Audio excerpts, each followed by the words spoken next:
यदि नाम, इज्जत और पैसा चाहते हो तो इसके लिए आपको नींद की कटौती करनी पड़ेगी। ज्यादा से ज्यादा जाग कर अपने आप को सफल बनाने की तमाम प्लानिंग करनी पड़ेगी। कोशिश करके उस प्लानिंग को साकार करने के लिए उसे धरातल में उतारना पड़ेगा और आपकी मेहनत चाहिए। आप यदि मेहनत करने को तैयार हैं तो आपकी सक्सेस को कोई नहीं रोक सकता। आज लोग सक्सेस क्यों नहीं है? आज पढ़े लिखे इंजीनियर टॉप डिग्री लिए घूम रहे हैं, महाराज जी कोई काम नहीं है। अरे भाई ये बताओ तुम्हें काम करना ही क्यों है? नौकरी, महाराज जी नौकरी नहीं मिल रही, तुम्हें नौकरी क्यों करना है ये बताओ ना। तुम इतने पढ़े लिखे हो, लाखों रुपए पढ़ाई में तुमने लगाया, तुम बड़ी बुद्धि वाले हो, तुम्हारी बुद्धि सबसे तेज चलती है, तो नौकरी लेकर क्या करोगे? अरे नौकरी लेने वाले नहीं, अब तो नौकरी देने वाला बनना है। सबको नौकरियां दीजिए। सक्सेस कैसे मिलेगी आपको?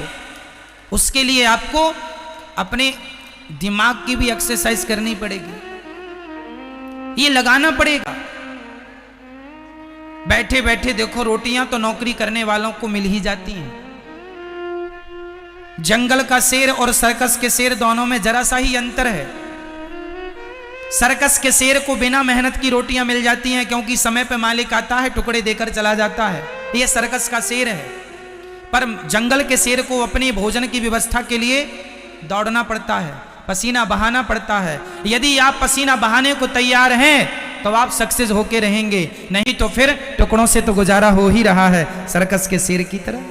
फिर तो नौकरी कहीं ना कहीं मिल ही जाएगी, 10,000, 20,000, 25,000 की। क्यों? तो जंगल का शेर बनना पसंद करोगे कि सर्कस का? बोलो मेरे भाई, कौन सा? जंगल का। तो जंगल का शेर बनने के लिए क्या चाहिए? मेहनत चाहिए, पसीना चाहिए। कितना पसीना बहा सकते हो बताओ? आप में से गर्मी किस किस को लगती है? हाथ उठाओ, गर्मी किस किस को लगती है? उठाओ। गर्मी लगती है? ये बूढ़ी मैया अब तो हाथ ना उठाओ। अब तो गर्मी लगती है बुढ़ापे में। हम तो नौजवान भाइयों से कह रहे हैं, यदि तुम्हें गर्मी लगती है तो फिर तुम सक्सेस नहीं हो पाओगे। जवानी में 20 साल से लेकर 30 साल के छोरे को गर्मी लगे ना सर्दी, ना गर्मी गर्मी सी लगे, ना सर्दी सर्दी सी लगे, ना बारिश बारिश सी लगे, फिर देखो आप चांद और तारों की तरह ना चमके तो कह देना मैंने अपने जीवन में कब गर्मी आई कब चली गई, कब सर्दी आई कब चली गई, कब बारिश आई कब चली गई, मुझे पता ही नहीं चलता कौन सा मौसम आ गया। मुझे तो ये पता रहता है कि आज कथा का तीसरा दिन है कि कथा का चौथा दिन है। ये पता है कि आज कथा का तीसरा दिन है। मुझे ये भी नहीं पता कि आज तारीख क्या है। मुझे ये भी नहीं पता कि आज दिन गुरुवार है कि मंगलवार है। मुझे ये पता है कि आज कथा का तीसरा दिन है, बस। ना मुझे सर्दी से लेना, ना गर्मी से लेना, ना बारिश से कोई लेना देना। बदलते मौसम को मैं आनंद लेता हूँ मौसम का, पर मैं मौसम में परेशान नहीं होता मौसम से। ना जी, मुझे एसी ही चाहिए, इसकी कोई रिक्वायरमेंट नहीं है मुझे। ये एसी तो आज लगने लग गई। हमने तो अपनी सारी जिंदगी काम करते हुए पेड़ की छांव को एसी मान के काम करके और जीवन आगे बढ़ाया है। हमने ज्यादा सुखमय जीवन नहीं जिया, अपने जीवन में ज्यादा सुख को प्रवेश नहीं किया। ज्यादा सुख से ना व्यक्ति सुख का आदी हो जाता है और उससे वो कमजोर हो जाता है। इसलिए गर्मी में तपो, सर्दी भी सहो और बारिश का भी आनंद लो और काम किसी भी हाल में ना रुके। मुझे याद है एक बार हम कथा सुना रहे थे, कहां पर? इंदौर और देवास के बीच में क्षिप्रा नदी के किनारे एक गांव है, नाम भी उसका क्षिप्रा ही है। वहाँ एक हमारे भैया जी हैं दिलीप अग्रवाल जी, उन्होंने कथा कराई। तारीख थी 25 दिसंबर से कथा शुरू थी। कथा के चौथे दिन या 5वें दिन या 6वें दिन याद नहीं है, वो बहुत पुरानी बात हो गई। क्या हुआ, वो कथा साधना चैनल पर थी। ये बात बहुत साल पुरानी है। कथा थी और पानी भयंकर बरस रहा था। जहां लोगों को बैठना था वहां 1-1 फीट पानी भर गया। और कथा का समय हो गया, 3 बज गए, जो भी कथा का समय था कथा। तब आपको मुझे याद है छाता लगा के हमने कथा की थी और लोगों ने उस पानी 1-1 फीट पानी में श्रोतागण खड़े होके कथा सुने थे। वो दिन मुझे याद है। पानी बरसे तो बरसे, हमारे काम को थोड़ी रोक सकता है पानी। कई लोग जरा सी रिमझिम हुई, महाराज पानी बरस रहा, कल आ जाएं, आज नहीं। अरे जानते हो 12 घंटे की कीमत क्या होती है? हमने कभी काम को कल पर नहीं टाला। हमने कभी काम को कल पर कि चलो जी आज पानी बरस रहा है, कैसे होगा। हमारे साथ के लोग डैमेज हो गए। डैमेज मतलब घबरा, पानी बरस रहा महाराज कैसे काम करें? अरे तुम ना करो, चूल्हे में जाओ, हम करेंगे काम, हम करेंगे। कई लोगों को ना पूरी सुविधा मिले तो ही काम करते हैं। उनकी सुविधा में जरा सा ऊंच नीच हो जाए, अरे महाराज हमें तो पूरी व्यवस्था। हम तो लोगों के यहाँ जब कथा सुनाने जाते थे ऐसी ऐसी व्यवस्थाएं मिलती थी। कई बार तो हमें लोटा लेके शौच करने के लिए बाहर जाना पड़ता था, नहाने। वहीं कथा होने वाली थी, वहीं नल लगा था, वहीं नहाना पड़ता, नहा के फिर जाओ, क्योंकि कोई अटैच व्यवस्था नहीं थी। गांव गांव में कथा सुनाने जाते थे, बिजली की व्यवस्था नहीं थी। गर्मी भयंकर, 9 तपा में एक बार हमें याद है कि 9 तपा चल रहे थे और एक जगह हम कथा में गए। उन्होंने कहा महाराज जी आपको कथा सुनाने आना है। हम उनका आग्रह टाल ना पाए, कथा सुनाने उनके गांव में गए। उनके गांव में कोई बिजली नहीं और उन्होंने रुकने की व्यवस्था हमारी कहाँ की। वो मंदिर में, मंदिर होता है ना, मंदिर के ऊपर जो ऊपर गुम्मज होती है, तो उनने छत बना रखा था, तो नीचे तो भगवान थे, ऊपर जरा सी गुम्मज निकली थी, मतलब पूरा खड़ा नहीं हो सकता आदमी। वो जरा सी जगह थी, वहां हम लोगों को 5 लोगों को रुकाया एक जगह। वहां मतलब हम पूरे खड़े भी नहीं हो पाते थे, खड़े होए तो वो गुम्मज लगे। वहां रुकने की व्यवस्था की यजमान जी ने, और उस हाल में भी हमने वहां रुककर कभी किसी से कोई शिकायत नहीं की। हम तो ये कह रहे हैं कि हमारे जीवन में भी उतार चढ़ाव के दिन बहुत आए हैं, हमने भी हर परिस्थितियों का सामना किया है। हम ये नहीं कि अब व्यवस्था ऐसी मिलेंगी तो ही काम करेंगे, ना जी, हम तो काम करेंगे, व्यवस्था मिले ना मिले। हम व्यवस्था के पीछे काम नहीं रोकते। कई लोग व्यवस्था ना मिले तो काम रोक देते, नहीं जी, काम काम होगा, व्यवस्थाएं रहें ना रहें। हर स्थिति में हमने काम को महत्व दिया, हमने कभी आराम को महत्व नहीं दिया। हम पूरा दिन काम करते थे। आपको याद होगा पहले हम कथा सुनाने जाते थे तो कथा हम सुनाने 12 बजे बैठ जाते थे।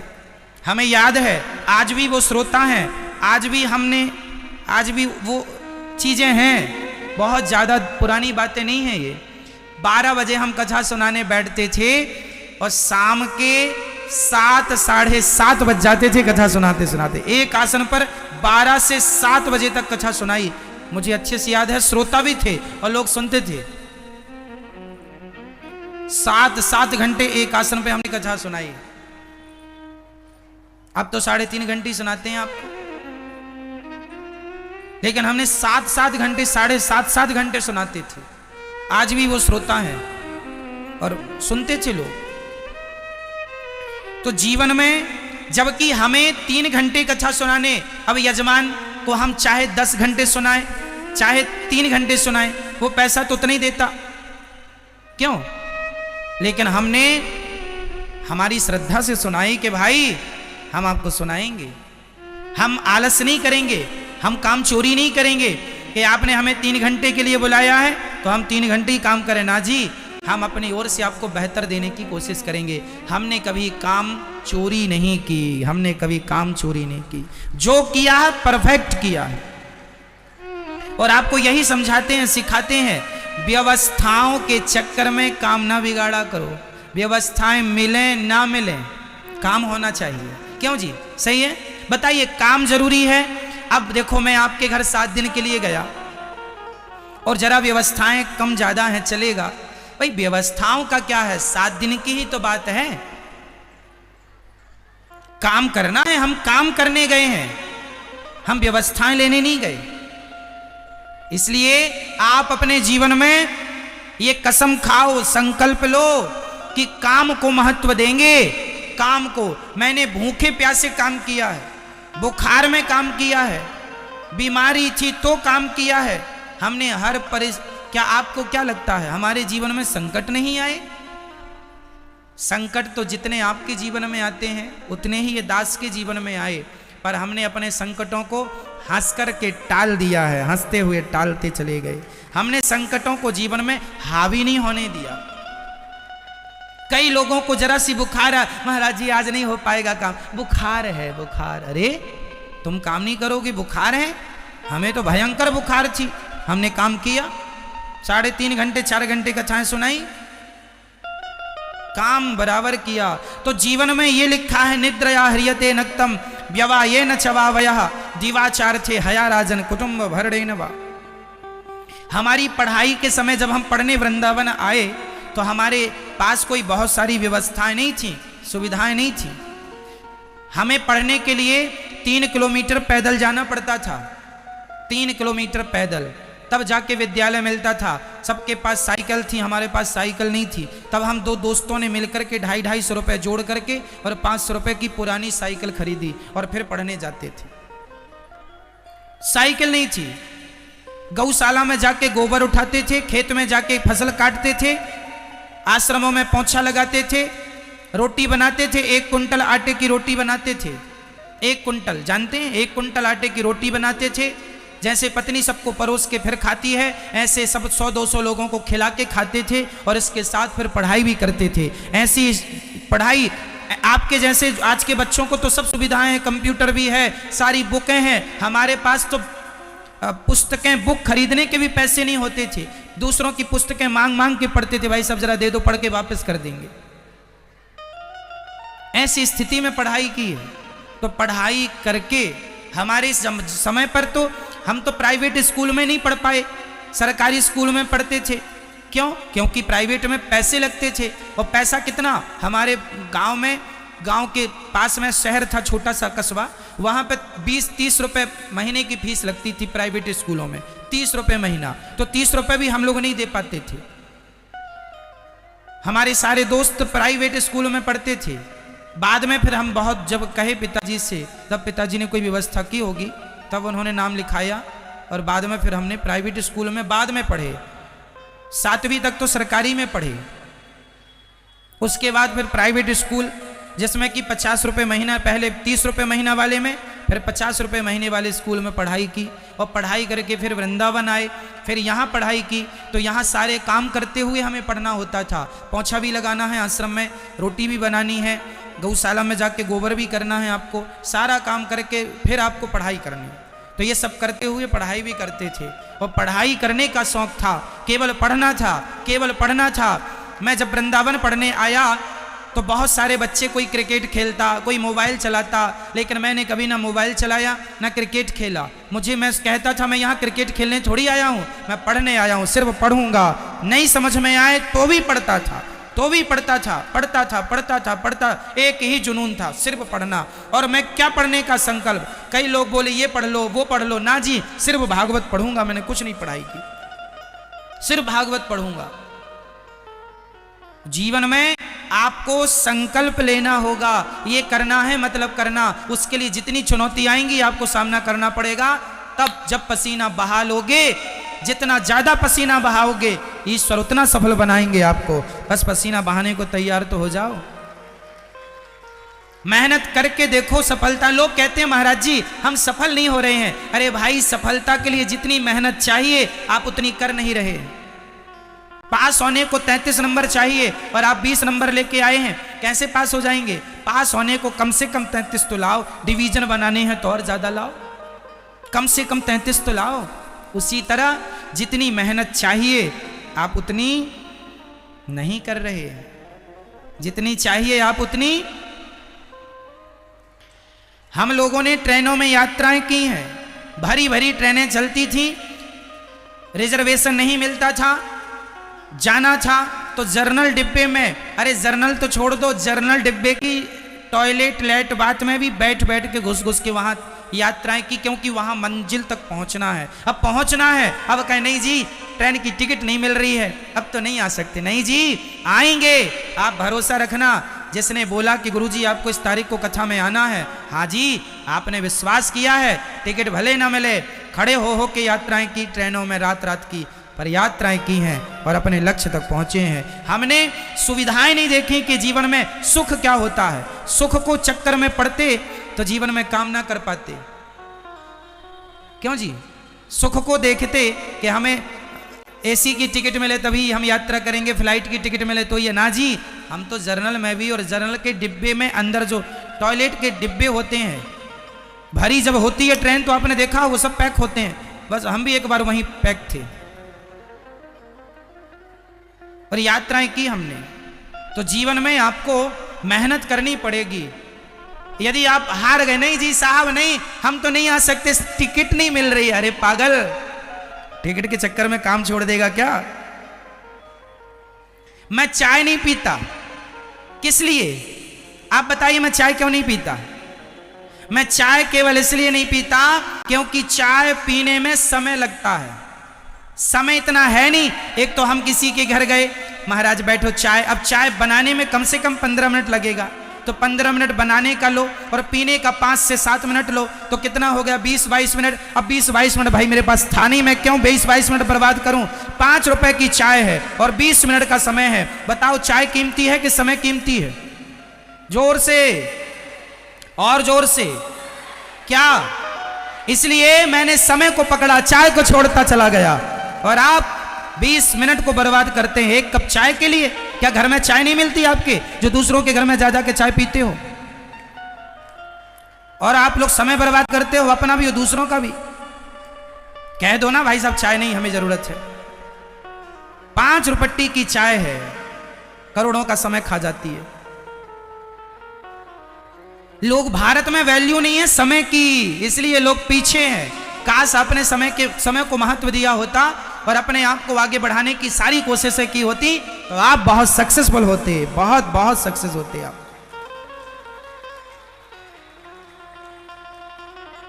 इसलिए मेरा अपना सोचने का नजरिया अलग है, मेरा अपना देखने का नजरिया अलग है। मैं समय के साथ समझौता नहीं करता। अर्थात मैं समय, यदि मैंने पानी मांगा किसी से और पानी लाने में उसने देर लगा दी तो मैं पानी का इंतजार नहीं करता। मैं सोचता हूं कि 1 मिनट यदि मैं खड़ा रहूंगा, 1 मिनट भी मेरे लिए बहुत कीमती है, इसलिए 1 मिनट भी मैं पानी के लिए वेस्ट नहीं करता। भाई मैं जाके बैठूंगा, पानी वहीं लेके आना, मैं वहीं बैठ के पीऊंगा, काम शुरू हो जाएगा उस 1 मिनट के अंदर। 1 मिनट की भी मैं कीमत जानता हूं और मैं अपने जीवन में 1-1 मिनट की वैल्यू जानकर उस 1 मिनट को बचाता हूं। 1 मिनट क्या होता है आप हमसे पूछ सकते हैं। 1 मिनट की कीमत क्या होती है, वो कीमत भी हम आपको बता सकते हैं। इसलिए हमारे देश के युवाओं को, हमारे देश के नौजवान दोस्त भाई बहनों को केवल समय को पहचानना होगा। समय को जान लिया, बस समय आपको बहुत आगे ले जाएगा। पुरुष बली नहीं होत है, समय होत बलवान। भीलन गोपी लूट लई, वही अर्जुन वही वाण। क्या बलवान है? जोर से, समय। महाभारत देखा होगा अभी लॉकडाउन में, जैसे ही चालू होता था महाभारत, उसमें एक गोल सर्कल घूमता था और वो कहता था मैं समय हूं। याद है? मैं समय हूं। समय का पहिया चलता है और यही समय का पहिया सबको निगलता जाता है, यही समय का पहिया सबको पीसता जाता है। सब इसी समय के पहिए से पिसते चले जाते हैं। ये समय जा रहा है, कुछ कर लो मेरे नौजवान दोस्तों। अपना नाम, अपनी इज्जत, पैसा कमाओ। नौकरी लेने वाले नहीं, नौकरी देने वाले बन जाओ, तब देश का विकास होगा, तब आप सक्सेस होंगे। सोच बदल दो, अपनी नजरिया बदल दो, अपने काम करने के ढंग को भी बदल दो, अपनी पुरानी सोच को जला दो, एक नई सोच के साथ नए भारत का निर्माण करो। उठो धरा के अमर सपूतो, पुनः नया निर्माण करो। उठो धरा के अमर सपूतो, पुनः नया निर्माण करो।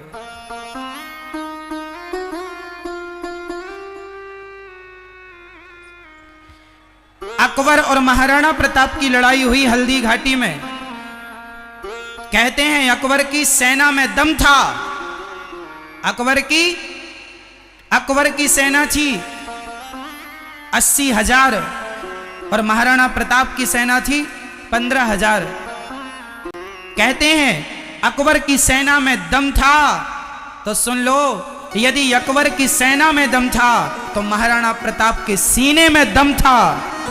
युद्ध सेना से नहीं, सीने से जीते जाते हैं, यहां से जीते जाते हैं। महाराणा प्रताप कभी हारे नहीं और महाराणा प्रताप से वो दुष्ट राजा कभी जीते नहीं।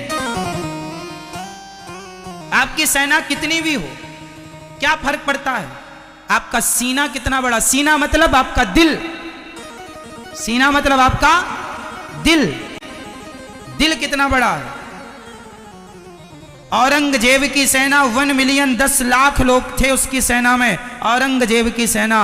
और तब गुरु गोविंद देव जी, गुरु गोविंद सिंह जी, उनकी सेना में सिर्फ 40 लोग थे। कितने लोग थे? ये इतिहास बोल रहा हूं, मिथ्या नहीं कह रहा, इन पर पिक्चर बन चुकी हैं।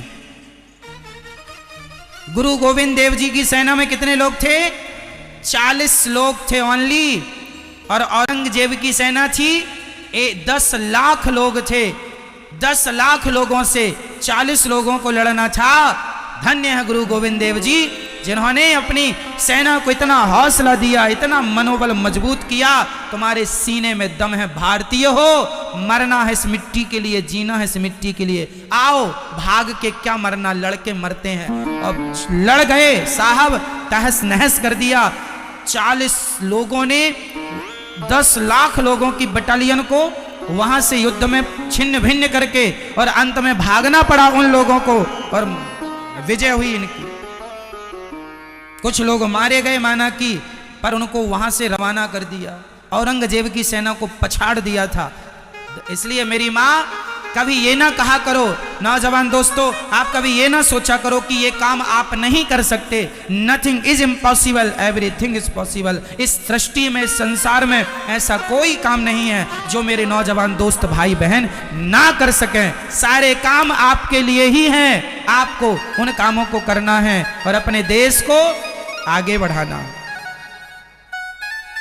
कोई काम नहीं है ऐसा जो मेरे देश का नौजवान भाई ना कर सके।